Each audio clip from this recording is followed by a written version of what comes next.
Sarah and I recently decided to spend a few days in the remote area of Humboldt County in Northern California to enjoy some beautiful coastal and redwood scenery. We stayed at this remote cabin situated in a quiet forest, which I found on Airbnb.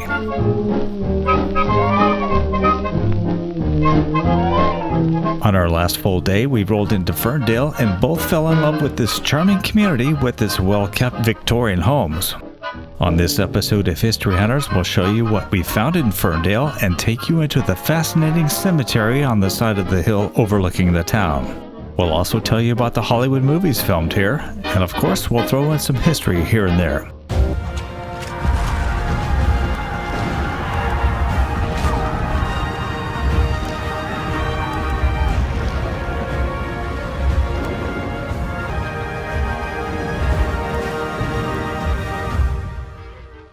So let's start out at the beautiful Hadley garden, where we were greeted by this amazing tree in the front. The garden is a recent addition to town and also features a miniature fern canyon.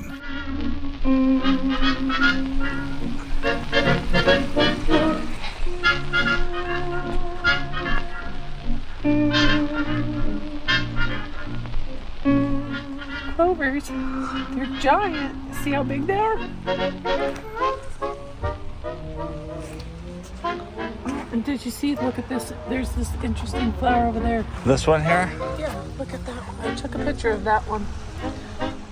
The garden also features a hobbit cabin seen here. Are you a hobbit? I think it would be that big to be a hobbit. Oh my gosh. There's also this Victorian dollhouse detailed with elaborate scrolling and scallop siding accents. And put that moonlight right in your eyes. Like a June night, you're a heavenly thing. And a peek on the inside revealed that there's two stuffed bears who are enjoying the company of each other. One thing that's noticeable about the Lost Coast are various sections that are prone to tsunami flooding, and they are plainly marked. So when we heard the warning go off in Ferndale, we were a bit alarmed.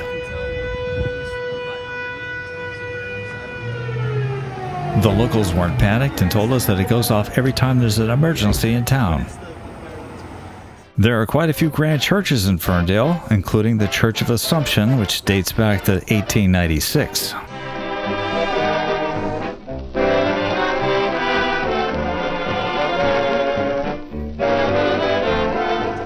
Sarah and I are enjoying this town of Ferndale.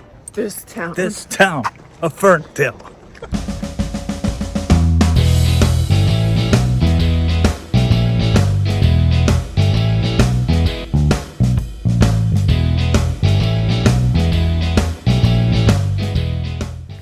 Right here, this beautiful Victorian house. It's amazing. It's built in 1882, which was the same year that Jesse James was shot. With its 3 floors and 32 rooms, the Gingerbread Mansion has continued to be the largest residence in Ferndale since its construction in 1894. It was built by Dr. Hogan Ring and was later converted into a hospital in 1920. The building was also used as a first American Legion Hall, and later a rest home and now a bed and breakfast inn. The Ferndale Cemetery, which was established in 1868, is one of the most photographed of historic cemeteries in California. It's located behind the historic Methodist Church, which today is used as the old steeple and Ferndale Music Company. Like this town, huh? Yeah. I liked the feel as soon as we drove in. So right now we're walking up to the Ferndale Cemetery. Apparently it was used in a 1979 TV miniseries called Salem's Lot, and that movie brought David Soul and James Mason, Lance Kerwin, and Jeffrey Lewis to town. In fact, I think Jeffrey Lewis did a scene in the cemetery.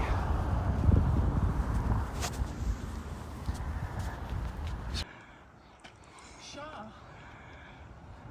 There's something with that name around here. Shaw. One of the prominent mausoleums is occupied by the Shaws. Seth Lewis Shaw and his brother Stephen are the first to settle this town in 1852. It was a superb flat area for farming with dense thickets of alders, scattered forests of spruce and redwoods, and savannas choked with 6-foot ferns. When Seth Shaw built his large house, he called it Ferndale, and the name was adopted for the town. The dairy farming Danes, arriving in the 1870s, brought practices from their homeland. Each small neighborhood of dairymen formed its own cooperative creamery. By 1890, there were 11 separate creameries operating in the immediate Ferndale area. This cemetery goes straight up the hill over here. Look at it. George W. Dean, born March 27th, 1827. Died 1887. Henry Dean, born August 23rd, 1799. And then Sarah E. is the wife of George Dean. Wow. That's the second Sarah I've already seen in here. Look at Sarah. And I got it with the church in the background. I'm proud of you. You're proud of me? For Yeah. what? Your artistic talents with video and photography. No, I have an eye for what I like, but I have no ability to work a camera except for to push go. That's it. This marker kind of caught my eye. Ezra Mead, born in Cambridge, Vermont, 1840, died in Sacramento, and they misspelled Sacramento, 1889. Strange that he got buried over here. This is Emmy Bayard Mead, born in Rome, Ohio, 1859 to 1901. Women of Woodcraft. Seems like they always put these cemeteries on hillsides, and I wondered why one time, and then I found out that it's because some people like to have bodies closer to God. I don't know how true that is, but obviously the more money that you had, the more elaborate of a marker you could afford. I'm sure a lot of these people here in this fancy section were the movers and shakers of this community a long time ago. Now, here are some newer cremation niches. There's definitely a growing acceptance in this country of cremation, probably because it's a lot cheaper and takes up less room. It was actually Sarah's idea to come up to the cemetery. Latita? Crawford. Latita? William? Couple Williams? A Walter? Ida and Latita? Letitia? Oh, Letitia. Letitia. Latita? Here's a Vietnam veteran that has some special treatment here. Looks like people have left a lot of money for Robert Charles, Master Sergeant, U.S. Army, Vietnam. Looks like he died less than 40 years of age. Somebody's left a coffee mug there, too.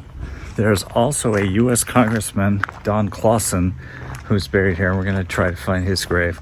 But his name is on the section of Highway 101 for memorial to him. Sarah actually found the congressman's grave. Donald Clausen. And his wife, Jessie. Look at that. Flying congressman. Congressman Don Clausen, who was born in Ferndale, was a World War II aviator who served in Congress for 2 decades, from 1963 to 1983. He was an aviator who owned his own air ambulance service and also an insurance agency. Clausen was a staunch supporter in Congress of aviation education and airport projects. He said his proudest accomplishment was helping to establish a grove in the Redwood National Park in honor of former First Lady Lady Bird Johnson. At the dedication ceremony on August 27, 1969, attendees included Congressman Clausen, then Governor Ronald Reagan, Evangelist Billy Graham, President Richard Nixon and First Lady Pat Nixon, and former President Lyndon Johnson and Lady Bird Johnson. In 1973, Representative Clausen dedicated the Drury Visitor Center in Redwood National Park. Here's his wife, Jessie Oliva Clausen, 1918 to 2012.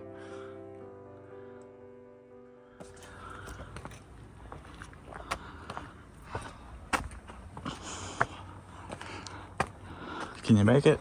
Yeah. Oh, it's getting hot. Not getting it.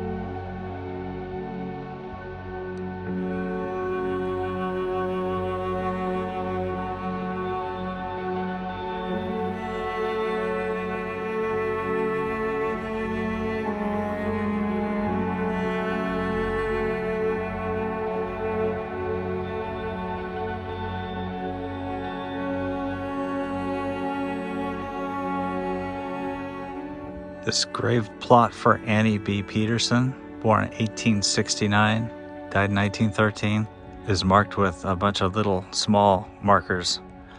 Not sure if those are children or what. I think one of the coolest things about this cemetery is that they've placed these wood markers indicating where the veterans are buried. Well, this gentleman here really served his country. Ronald L. Ring, Colonel Infantry, World War I and II, 1894 to 1955. Pete Schoonover, native of Tioga County, New York, born 1800, died in 1888. Now, right over here is one of those zinc markers. Charles K., son of O. and E. Dudley. He was only 4 months old, dying in 1875. Wow.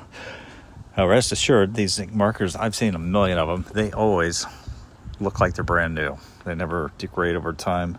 Here's Ellen Dudley, 1848 to 1932.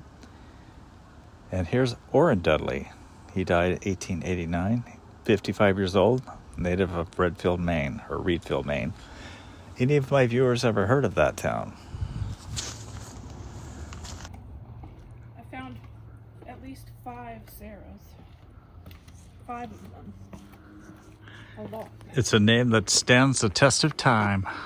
And it's, I think the oldest one was in the 1800s. You're sweaty. Yeah, I know. Believe it or not, the gumdrop trees seen here are a coastal cypress variety planted in 1865. They are located in front of a home built in 1875 by German immigrant Arnold Birding, who opened Ferndale's first general store. Mr. Birding arrived in Humboldt County to set up a store, hotel, livery, and post office in the now abandoned village of Centerville. President Abraham Lincoln appointed him as Centerville's first and only postmaster. The Ferndale Bank building, built in 1891, is now the Victorian Inn. It was designed for Ira Russ in the style described as Eastlake stick. The building is famous for its elaborate gingerbread and ornate windows, especially the Tourette-style bay windows of the Ira Russ room. The inn also features a restaurant and tavern. Downtown Ferndale has appeared in various movies and TV shows and commercials. If you're old enough, you may remember the 1977 commercial, I'm a Pepper, featuring David Naughton. One of those commercials was shot right here on Main Street. I drink Dr. Pepper and I'm proud. I'm part of an original crowd. And if you look around these days, there seems to be a Dr. Pepper craze. I'm a pepper, he's a pepper, she's a pepper, we're a pepper. Wouldn't you like to be a pepper too? I'm a pepper, he's a pepper, she's a pepper. If you drink Dr. Pepper, you're a pepper too. Be a pepper, drink Dr. Pepper. Be a pepper, drink. So apparently the graves that we visited earlier of the Ring family, they own this drugstore, and their sign still hangs up there. I don't know about you, but I just love such nostalgic signs like that.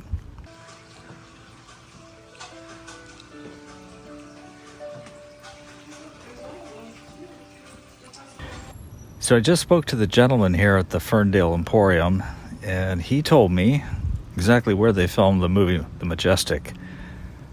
The film crew took over the entire town and paid the business owners for their inconvenience. But I remember watching the film and being totally awestruck by the old theater in the movie, and always wanted to come by and see it. But guess what?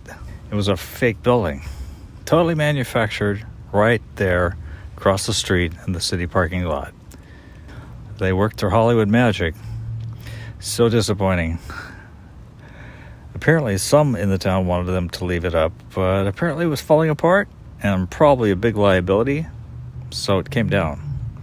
I understand that the inside of the movie theater was actually shot in a soundstage somewhere in Hollywood.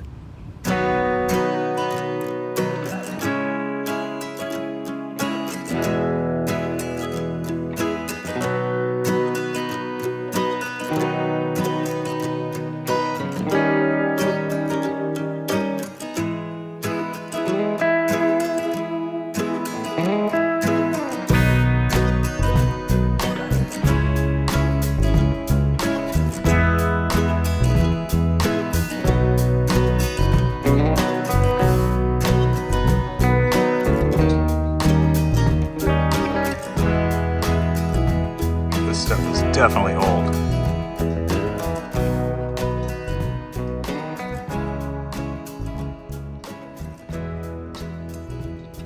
You don't see those anymore. It's the old bank, been turned into a gift shop. The former bank building is now home to the Hometown Store, which we were told is owned by TV Food Network channel host Guy Fieri, who grew up in Ferndale. Fieri is the host of the popular TV show Diners, Drive-Ins, and Dives.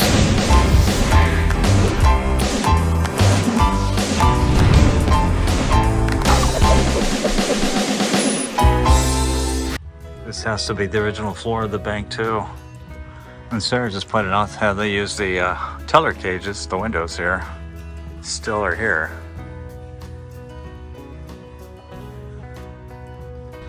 Here we go, here's a poster from the movie The Majestic. Shot right outside.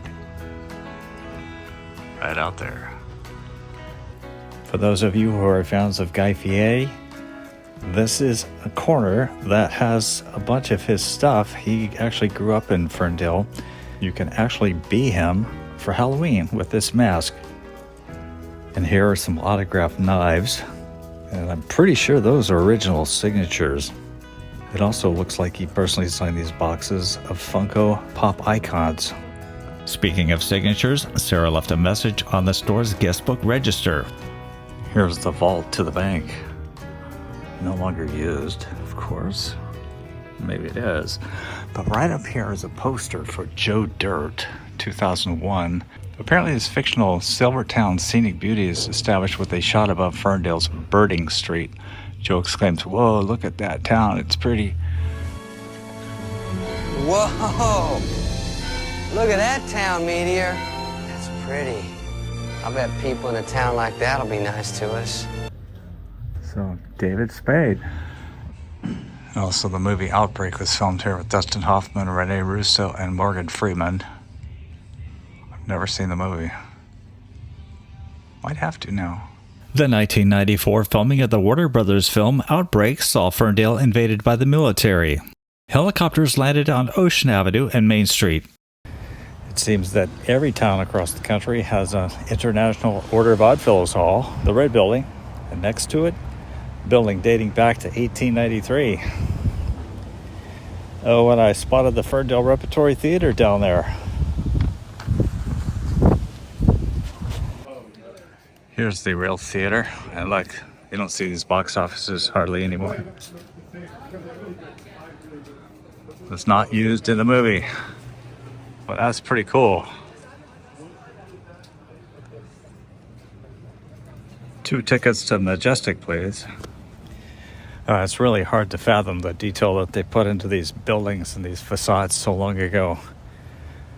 You just don't see that today, and that's what sets them apart.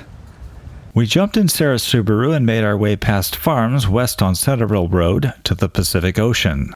Sarah was thrilled to take in the sight of several cows, as well as some deer that were munching in the field. Are you ready for it?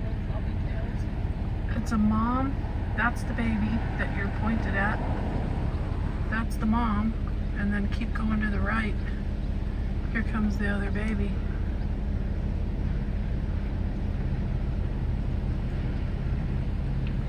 The road took us directly to Centerville Beach County Park, where a large cross and memorial pays homage to 17 passengers and 21 crew members who perished on January 6, 1860, when the SS Northern shipwrecked.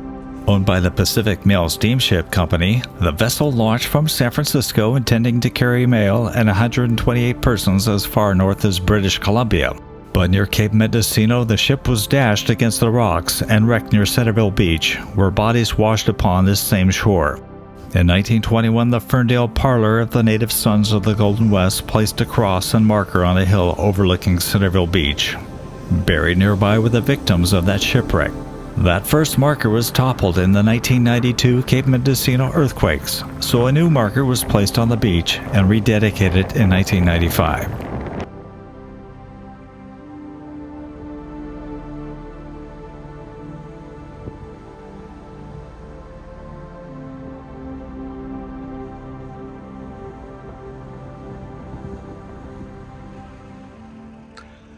Here's the Ferndale Elementary School. I just thought this was pretty cool because it looks like it dates back to the 40s, maybe the 30s. And who knows, maybe Guy Fieri went to school here.